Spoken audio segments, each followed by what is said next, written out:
the resolution that was moved against us by, well, Britain, the EU, but Britain and France, two foreign ministers, David Miliband and Bernard Kouchner, heavily supported by High Commissioner Navi Pillai, in May, had a history. Of course, it went back to 2006 when there was a draft resolution before I took over there. But in April that year, April, 1 month before, the EU was attempting to move this resolution, this same resolution, but it had a certain phrase in it, a key phrase, that the Sri Lankan state should, quote unquote, desist from a final assault, unquote. Meaning the resolution was intended to stop the war and to save Prabhakar in its original draft. Now this is on the record. It is in the proceedings of the EU Parliament. I mean, there are so many sources for that. There's even a document lodged in the library of the British Parliament which gives, which charts the efforts made by Great Britain to stop the war. Now, that didn't work because we fought back there and they couldn't get the number of signatures for a special session. But if they had, and if they had won that vote, there would have been a UN resolution calling on us to stop the war, not to proceed with the final assault. And they would have then had a UN mandate which they would have backed. Okay, that's what we prevented. It was not just a victory at the special session in May 2009 where we got almost 2/3, but we prevented them preventing us from finishing off Prabhakaran and the Tigers. Now, how does it work? Which is your question. It works the way that any election works. It's not New York, it's not the Security Council, so our friends China and Russia do not have a veto. Everybody has one vote. When we fought that battle, we didn't even have a vote. We had been knocked off the council by a vote in New York, not in Geneva. Now, it works. What you have to do is, you have to convince other countries. And by other countries, I mean not just the ambassadors who are there, but also the capitals. And you have to convince, and this is where the Sri Lankan government just does not know what's going on. You have to convince opinion. You have to persuade. You can't deny, you can't lie your way out of it. You can't give a sunshine story that nobody believes. You can't be like, I mean, what you tell the state media and what the state media in Sri Lanka says is just not going to fly. Frankly, the government's message is all wrong. The discourse is wrong. That discourse doesn't even work to get votes north of Vavuniya, let alone in Geneva. I mean, it's fine in the southern 2/3 of the island. You have to have a credible conversation. You have to argue. You have to debate. You have to discuss. You have to persuade. At the very least, you have to be able to raise what's known in legal terms as reasonable doubt about what the other guy is trying to do to you, the prosecutor, trying to hang you, you know. So it's really an intellectual battle partly. It's a psychological battle. You have to be able to empathize. You have to be sincere.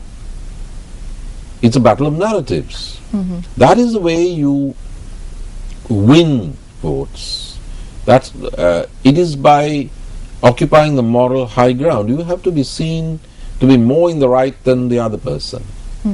Now, Doctor, the 2014 March UN Human Rights Council sitting, talk to me a little bit about the compilation for that, from your experience as a permanent mission to the UN.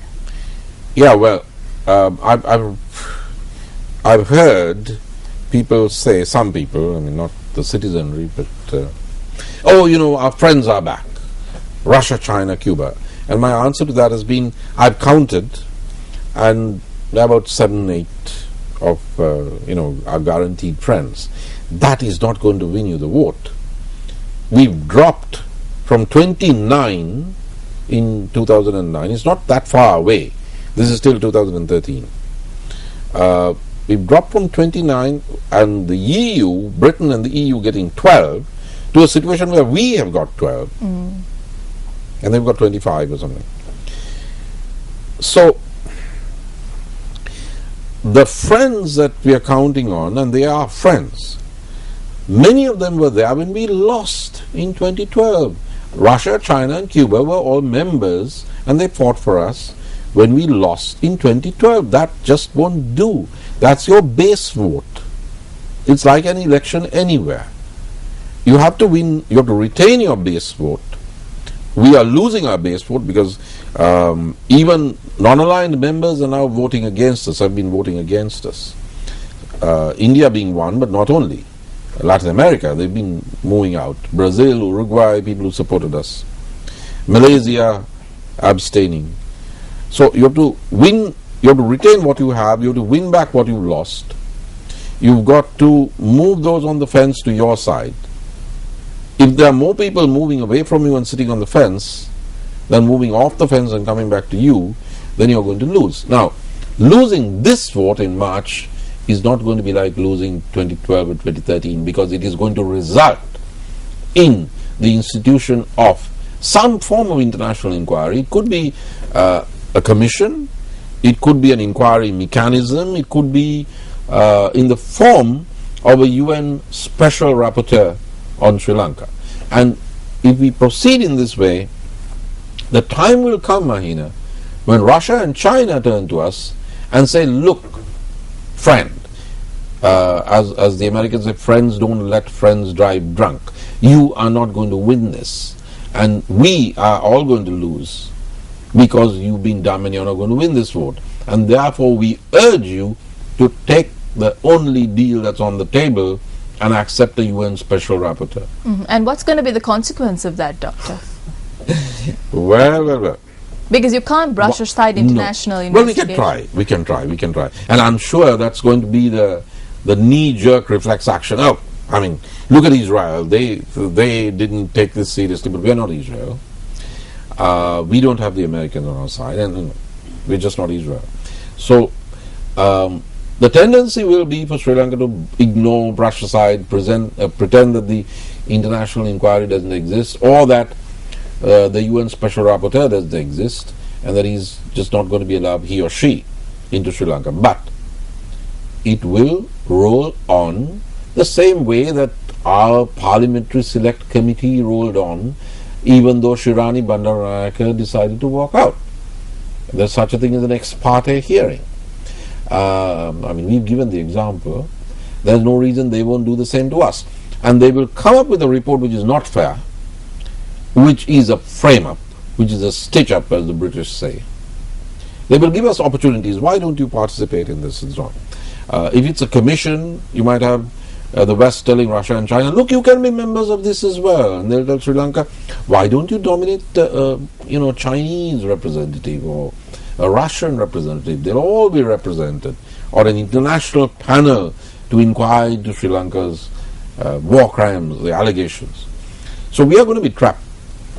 And if we say no, which I think we will, then it is going to be said, and I don't mean in whispers, that Sri Lanka is not in compliance with UN processes and procedures and is not cooperating with a UN mandated mechanism. Now that has a price tag, mind. You don't just turn away from the UN, not comply and not pay a price. You do, especially when you're not Israel.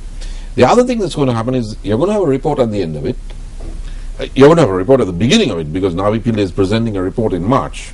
But on top of that, you're going to have this international inquiry or the special rapporteur who is going to report. And these reports, maybe together with Darusman as an annexure, will be tabled in legislatures throughout the world. Because, I mean, you think it's not going to be tabled in Westminster? Somebody's going to table it. It's going to be debated. And then there will be a squeeze on trade, a squeeze on financial flows. Let's not forget that however powerful China is, The international economy is still hegemonized by the Americans through the World Bank, the IMF, and the Asian Development Bank. We already have a debt service ratio which is too high. So, part of the end game is to put the squeeze on us through soft economic sanctions. And even if David Cameron doesn't want to, the British public will be manipulated through the media by the same people who have been pushing this campaign, and you will have consumers in the West saying, no, we don't want to have anything to do with Sri Lanka. Dreadful place. Look at this report. 100,000 died or 40,000 died, or look at this terrible place. Tourism, trade, maybe divestiture of investment. Basically a boycott. It won't be just governments